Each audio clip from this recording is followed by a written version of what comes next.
What's going on, guys, and welcome back to another episode in my Football Manager series. This is episode number 34, and today we're returning with a brand new season as our 5th year at Carrow Road gets underway. Today we'll take a look at how pre-season went, see our first game of the campaign at home to Bournemouth, and of course we kick off the season with the much loved transfer special. Let's get to that first. And before I go any further, I do want to say there are still multiple deals in the pipeline right now as well. So what you'll see today is not the finished squad for the upcoming season for Norwich. There are still quite a few new signings that might be coming in, but I'll try not to spoil them for you in today's episode and just show the deals that have already gone through. And of course, we always start with the departures, where as you can see, we've sold a few players this season and also released some players too. I'll begin with the released players for you, where as you can see, we let go of a few players, few noteworthy players here, including Sam Byram, of course, who was here since season 1. He was let go on a free transfer after his contract not coming the end of the season. He actually did okay last year, but now at 29 years old, due to turn 30 next month, it was best to let him go really and look elsewhere for other fullbacks. Harrison Reed was also given a free transfer as well. He was part of our championship winning squad in season 2 and was a team leader back then as well. I was thinking about re-signing him, but to be honest, I think we've got better options in the centre of midfield now, and I let him go on a free transfer as he went to Stoke City for the upcoming campaign. And also Arturo Vidal in for just the one season, and I decided to release him as well. We actually had him all throughout pre-season, but his work permit had expired, and at 36 years old, I mean, I love the mental stats to piece, but I just thought, you know what, I think we should just let him go as he barely played last season.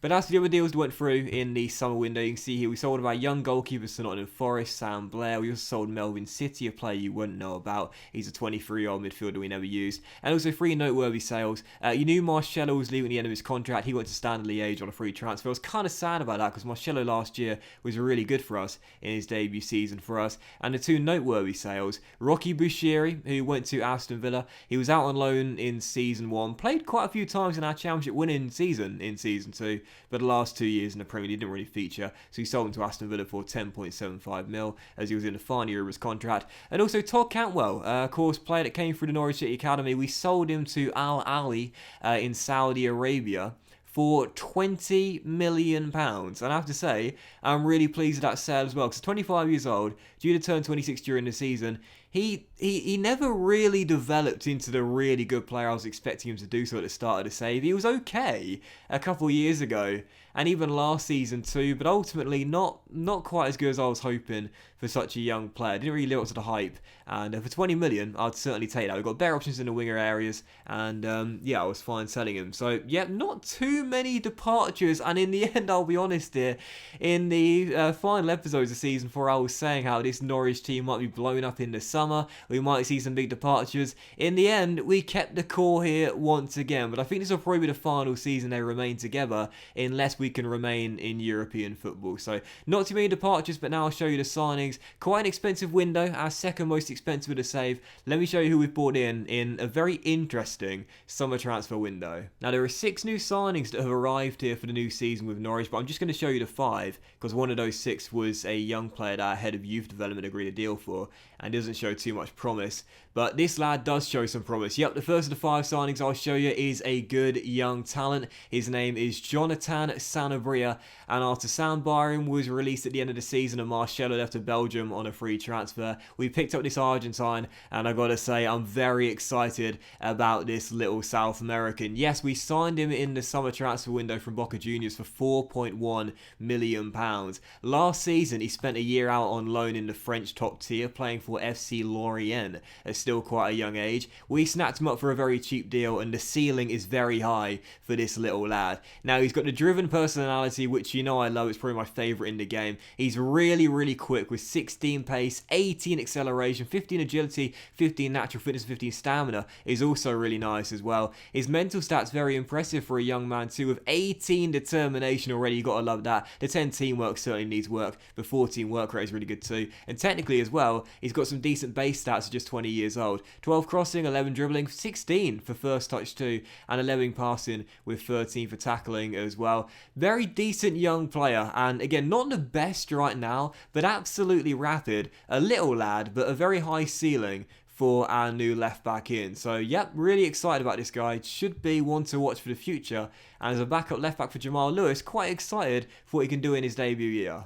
Next up is another left-sided player, and now the Wonderkids are coming to Norwich City. Yes, I said before I'm struggling to find good new gens and regens in this year's Football Manager that have got low release clauses or that I can snap up for a decent, good value for money deal. But this guy was available in the summer, and after he played against us last season and scored 2 goals against us at Carrow Road, I was very, I must say, impressed by his performance against us last season. And Southampton, after signing him a couple of years ago, played him quite a few times last season, 15. Both his goals last season came against us, and he got 2 assists too. They put him on the transfer list in the summer though for some reason for 16.25 mil, and I snapped him up for that fee as well. Now he's described as a wonder kid. I'm not entirely sure how high his ceiling is. However, he has got some really, really good stats. Now he's a right-footed, left-sided player that's absolutely rapid. 18 acceleration, 17 pace, 15 natural fitness, always good, with 17 agility and 17 balance as well.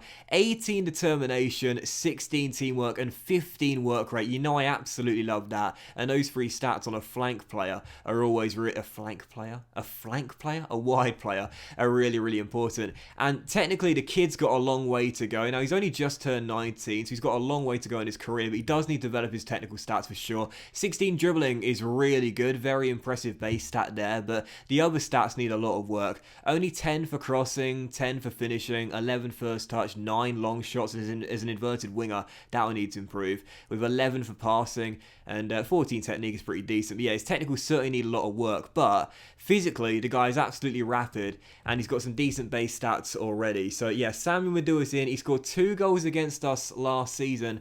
I'm quite excited about him. Already capped 5 times by England's under-21 team, and yeah, ceiling very high for these 2 signings here. I think he could be a really good impact player with the pace he's got off the bench this season. So just 3 more signings to show you, and I think we'll go with the best value for money deal in the summer transfer window next, and it's Thomas Bassia, who has arrived from FC Nantes for what I believe could possibly be a steal in the future. Just £16 million. Now, Bassia has been a regular in the Nantes team over the past 3 seasons, and I'm really happy to have this guy in as our new 3rd choice centre-half for Ben Godfrey and Filip Benkovic as well. Obviously, Rob Holding hasn't really played especially well in the past 2 years in the Premier League. Rocky Bushiri, the same as well. We needed a better backup centre-back for the bench, and Bassia certainly is that. He's got some really, really good stats. He's 6'2", so he's tall enough for me, with some really good physical stats. Very well balanced all across the board, but 16 jumping with 16 strength as well. Really, really nice with 16 stamina. Pretty handy too. Pretty nice athlete, Thomas Bassia. And technically, really good stats too. The magic chord I look for on a centre-back in Football Manager is always the same 4 stats. Heading, marking, tackling, positioning. If they're 15 and over in all 4 of those stats, I'm happy with who I've got. And this guy's got that for all 4. 15 heading, 15 tackling, and 16 for marking and positioning. Really, really good. And with 13 for first touch and passing as well. Not a bad ball playing defender either, as we always like to build from the back. And mentally too, very solid all across the board in the teens. Most of the mental stats are all in the teens, with 14 for vision there, again pretty handy on a ball playing centre back. He's composed, he's got good concentration, good decisions, with 16 decisions, 16 determination. Really nice stat as well. So yeah, probably our best value for money deal for the summer, this one. It is 50 grand a week on a 5-year deal. However, again, as a backup centre back, much better than Holding and much better than Bushiri. I would say an absolute steal for, again, just £16 million. Great signing, that one. Very happy with it. So just 2 more signings to show you, and we've got a choice. Which one do I reveal first? Is it going to be the 2nd most expensive signing in Norwich City Football Club history, that for those of you that follow me on Twitter you would have seen last night? Or is it perhaps the best Wonderkid we've signed since the save began? Let's go with the Wonderkid. Yes, Vukasin Vasilic is going to be happy to see this guy. It's a former teammate for the Serbian striker, Matija Jokic. Welcome to Carrow Road. It's another Serbian Wonderkid. And I have to say, with Vasilic impressing us so much last season, I'm really excited to see what this young Serbian can do as well. Jokic has been playing for Red Star Belgrade in Serbia, just like Vasilic was, and last season did okay, 2 goals and 3 assists in 20 games out in Serbia. He scored 2 goals in 8 senior appearances for the national team too, but his stats are absolutely fantastic. And for 2.5 mil, that's all it costs to bring him in. This is going to be, I'm sure, an absolute bargain regardless of what happens as the years go by. Now, Jokic is absolutely rapid. 16 acceleration, 17 pace with 17 agility and 16 balance as well. Mental stats aren't bad either, with 16 determination, 16 teamwork and 15 work rate. You know I've got to love that. He's also got 13 for flair, which is nice to see too. And technically as well, as a right-sided winger who is a right-footed player, 17 crossing and 16 dribbling as well. 13 first touch and 12 technique is not the worst, and that can improve over time. So he's rapid and he's got an end product as well. With just 8 for finishing, I'm not entirely sure how effective he would be on the left-hand side as an inverted winger with only 12 for off the ball as well. He's not an inside forward. You know, our wingers in this team are primarily inside forwards. You know, you think of Eze, you think of Dembele, when Buendia plays on the left-hand side as well. Those are inside forward or inverted wingers. This guy's not really suited to cutting in and shooting. He's more suited to running down the wing and crossing. So, yeah, Jokic comes in, and again, like with Vasilic, a great young Serbian Wonderkid. I'm sure those Serbian boys are going to link up quite nicely this season. So, really happy to have him in. Again, for 2.5 mil, another Wonderkid arrives here at Carrow Road. Ceiling is very high for him. And so as we move into the final signing of the window so far, I have to say I'm so happy to have this guy in my Norwich team. Now, when Leicester City were relegated last season, I told you we'd be raiding their team for a few of their players. And I think many of you guys knew exactly the player that I wanted to bring back the most out of the lot of them. Welcome back to Carrow Road, James Madison. Yes, Madison is back at Norwich City, and I'm so excited to use him in Football Manager because, as you guys know, in the 4 seasons we spent here at Carrow Road, whenever we played Leicester and this guy was on the pitch, he always scored against us. Well, now he'll be scoring for us at Carrow Road, I'm sure, and I'm so happy to have him here. Now, of course, Madison began his career at Coventry City, born and bred in Coventry, I believe, before moving on to Norwich City for £3 million. He spent 1 good full year of Championship football at Carrow Road, impressed really nicely, and went to Leicester for 21.5 mil. And after 5 years there at the King Power Stadium, after their relegation last season, despite his best efforts, getting 12 assists last year in 35 games, very impressive. Of course he was going to be put on the transfer list, of course he wanted to leave, and we snapped him up for £45 million. Now, quite a lot of that is in instalments. It's not a straight £45 million offer. I think it's around 30 mil up front and then 15 mil, sorry, over about 3 years. But yeah, Madison comes in, 45 mil is a lot. However, as you would have seen on Twitter last night, when we agreed this deal, due to the sell-on profit fee percentage clause that Norwich negotiated with Leicester when they sold him there all those years ago, Norwich were due, I think it was 20% of the profit they would get from the sale that Leicester would arrange. And because we bought him, that clause was still active. So we actually got £5 million back just for signing him. I was playing 4D chess with this move. But yeah, Madison comes back, and as we know, James is such a fantastic player on his day, and he's got some amazing stats too. You know, physically, he's not the quickest, he's not the best physically, to be honest, overall. He's got great balance, which is really nice. But technically, this guy's got some absolutely amazing stats here. He's got 16 for corners, he's got 16 for dribbling, he's got 16 for free kicks, he's got 16 for passing, and 16 for technique. So set pieces are pretty good with this guy, but he's also got 14 for finishing, 14 first touch, 14 long shots, and 14 penalties as well. Really great technical stats James Madison's got, and great mental stats on the guy too. 16 composure, 14 decisions, very crucial on a player playing through the middle of the park, with 16 flair, 15 off the ball, and 16 for vision as well. He tries killer balls, he shoots from distance, and he runs with the ball quite a lot as well. And I'm really happy to have this guy back at Carrow Road. England international, 23 caps for the country, and he's just 26 years old as well. You'd say he's in his prime right now. Very versatile, as we know at Leicester, he can play on the left-hand side or through the middle, deeper or further forward. He spent time on the right-hand side. He can also play up top if he needs to as well. He's got some great stats, Madison. Very versatile too in the final third of the pitch. And I must say, whilst it was a very expensive transfer, £45 million, and what an expensive contract too, £97,000 a week, our most expensive contract of the save thus far, I think he'll prove to be worth every single penny. James is back at Carrow Road, and I can't wait to see how he gets on for us in his first full season with Norwich, playing Premier League football. So in the end, we spent £84 million on the 6 new signings. This is the young player that our head of youth development agreed terms with, but again, with red arrows already, just 19 years old. I'm not too optimistic, but yeah, these are the players we signed here, the 6 new signings, £84 million combined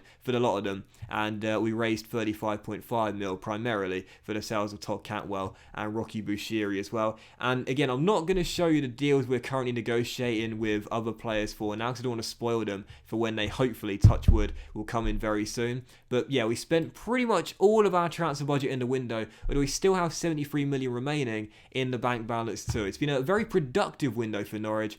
And again, we decided not to blow it up. I talked about it in the last episode in the season finale. I talked about it in the episode before that as well. Were we going to blow this Norwich team up, sell the core of the players, you know, Max Aarons, Jamal Lewis? Aarons had quite a lot of interest in the summer, but as you'll see, we agreed a new contract with Max Aarons. He signed a new 5-year deal on £47,000 a week, so he's staying here as our starting right back. You know, Buendia, Aarons, Godfrey, Lewis, would we keep them here or would we sell them? We decided to keep them along with the world-class players. Benkovic stays, Berger stays, and also Buendia stays as well. We kept the team together, but perhaps for the final season. It all depends on what we do this year. And I seem to say this every single season opener, but I'll say it once again, for our 5th straight year, once again, another summer transfer window passes, and I believe this is the best Norwich team we've assembled in the save so far. We continue to make slight yet gradual improvement with this Norwich side.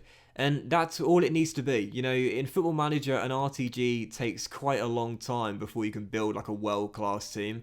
And you just got to keep on making slight improvement year after year. And I believe that's what we've done for a 5th straight season. So very happy with this we did in the summer.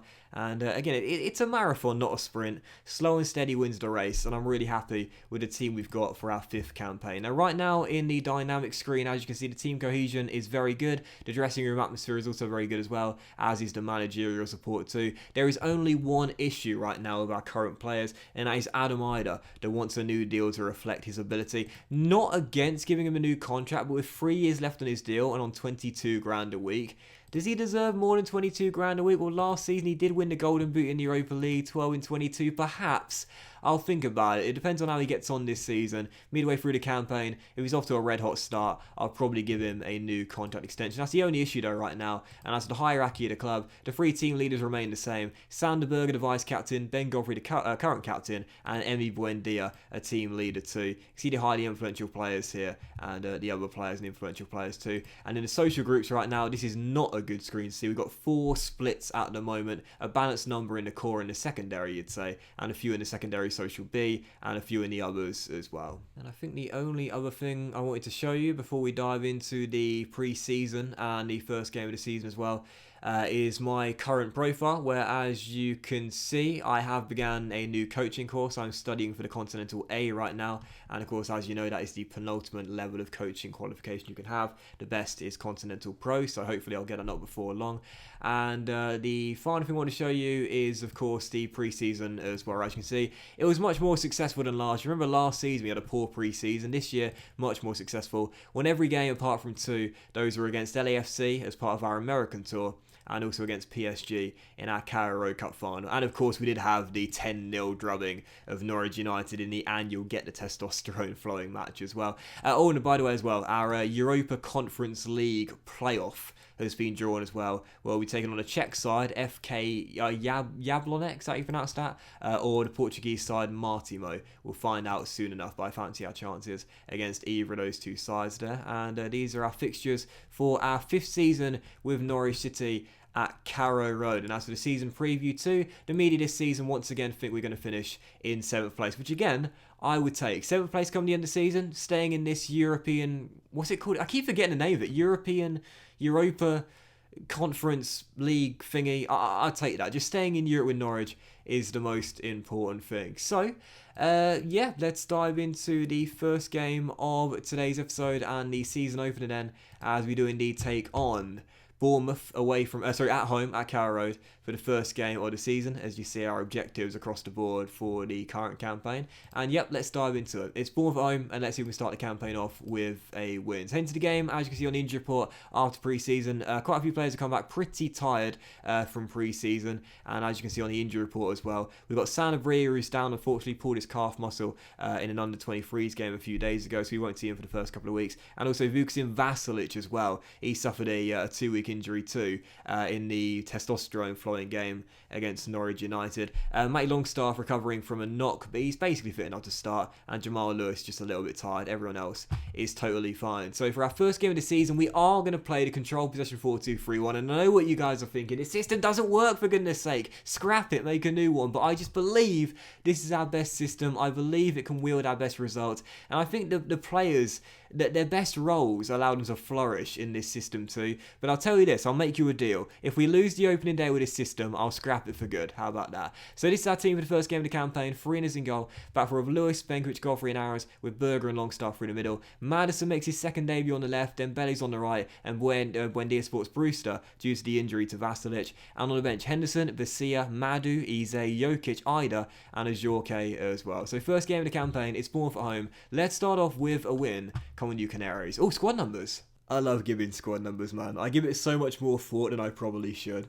But I'm quite anal and picky with my squad numbers. They need to make sense or be unique for some reason. But you might notice as well, with Rob Holding coming towards the end of his career, I've taken a 5 off him, and I've given it to Sander Berger this season. I quite like that on him. The Busquets, the Michael Essien, the Sander Berger, number 5 through the middle. And Madison, by the way, is going to wear number 8 this season. I'm going to say to the boys here, for our first team talk of the season, passionately, I expect to win today.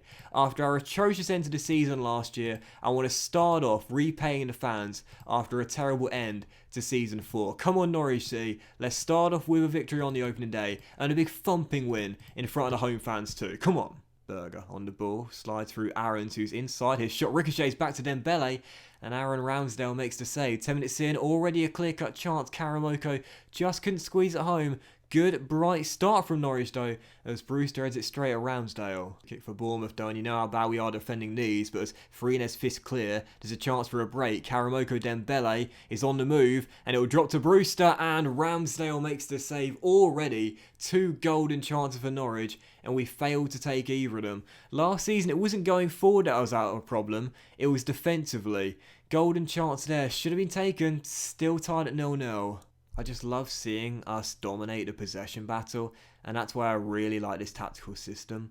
But as things stand, whilst we have created 2 golden opportunities, we've failed to take either of them, and we'll head into the half as things stand, still deadlocked at 0-0. Our defence looks better, our offence doesn't. But we have scored a goal, and it's Brewster who gets our first of the campaign, and Aaron Ramsdale had made 2 brilliant saves earlier, as sadly had a shocker. James Madison with assist on his second debut for the club, floats it in, and poor Ramsdale comes out to meet it, gets caught in no man's land, sails over his head, and Brewster nods home. 1-0 Norwich, and there's the opener. Fraser with the free kick, which Godfrey heads clear, and now Dembele can start a counter for Norwich City. We look pretty good going on the break, don't we, as Karamoko storms down the right. Plenty of red shirts in support. We'll slide it to Buendia on the edge of the area, and then Buendia, oh yes, Hemi Buendia. You know, we had a couple of bids for Buendia in the summer. The most noteworthy one was from a Chinese side. I believe it is Shanghai that put a bid in for him, but the bid was just a knockoff bid of like £35 million. And I've said it before, Buendia, in my opinion, is worth around 55 to 60 million minimum. Emmy slides through, makes it 2-0, and surely are on course for a win on match day 1. Corner for Bournemouth though, and as Chris Metham heads in, New season, same problems. Bournemouth get back in the game through. Guess what? A set piece. Corner whipped into the far post by Bruma, and the Welsh centre-half heads it in from close range of the back stick. 2-1. Let's not surrender this league, lads. Come on. We did enough of that last year. Longstaff has a man out wide in Karamoka, and he'll find him as Dembele down the left-hand side can possibly cross. He'll find Berger, who's dispossessed temporarily, wins it straight back, and now Longstaff loses out to Lerma, and here come the cherries on the counter, and once again Norwich have hit the self-destruct button, but Morelos' shot is straight at Farines. Every time we concede one when we're leading by 2, we always start to panic. This is when you need the cool heads out there, really. Still up by a goal as we approach stoppage time. It looks as though we are going to win on match day 1. Can we hold on? Yes, we can. Good stuff. Norwich City get the victory on match day 1, then 2-1 the final score. And I would say this will probably be our final season with this core of lads here. If we don't make Europe. But if we can stay in the top 7, that'll be good enough for me. 2-1 the final score and off to a winning start in our first game of Season 5. That will end the season opener of Football Manager, guys. So big thank you for watching. Really hope you have enjoyed it. And if you did enjoy today's episode, then please do drop a like. Much love to you all. Have a fantastic day. And we'll return in the very next episode with games against... Should we play the qualifier? No, I think we'll get through that pretty comfortably. So I'll tell you what, we'll play for the rest of August and wrap up the transfer window too. And we'll return in September with whenever our Europa Conference League group stage begins and a Premier League game along with that as well. So yeah, we'll return with that. The group stage draw, because I'm pretty sure we'll make it through that qualifier there for the Europa Conference League, and also a Premier League game whenever the group stage opener will be sometime in September. Have a great day, guys. Much love, and I'll see you for the next episode in my Football Manager series very soon.